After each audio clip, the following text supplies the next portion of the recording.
3-point perspective is similar to 2-point perspective in that you are usually at the corner of an object, like a building or a box, and you are able to see the lines on the outside of the object recede in two opposite directions. However, the major difference is that a third vanishing point is used to convey height. Your third point will either be somewhere in the sky or below the ground, depending on your point of view. In this case, your object's horizontal lines will converge at two separate vanishing points on the horizon, and your object's vertical edges will converge at a point in the sky. To start, I'll locate a vertical line which will be used to anchor my main object of interest. This line should be as close to perpendicular as possible. The third vanishing point will be anchored somewhere on this vertical line depending on the angles of the rest of my vertical lines. I'll use this vertical line to measure the location and angles of my horizontal lines. I will use a pencil to sight measure the length of these lines. Additionally, I will determine the angles by imagining they are the minute hands of a clock.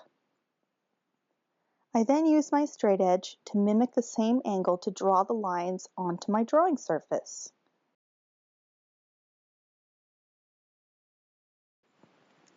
Now I am able to determine the locations of the rest of my vertical lines.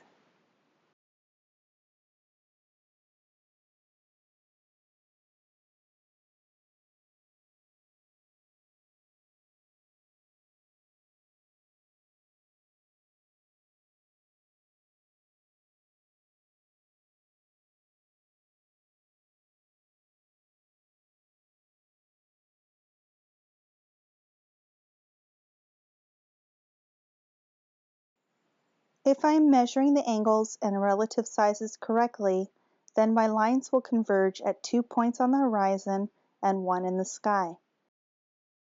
These convergence points will most likely be off the edges of my drawing surface. I can then erase all the lines that extend beyond the limits of the objects.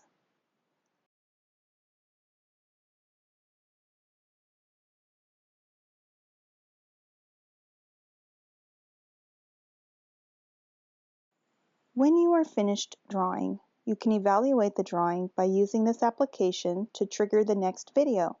Just use the Erasma app and hold the viewfinder up to your line drawing.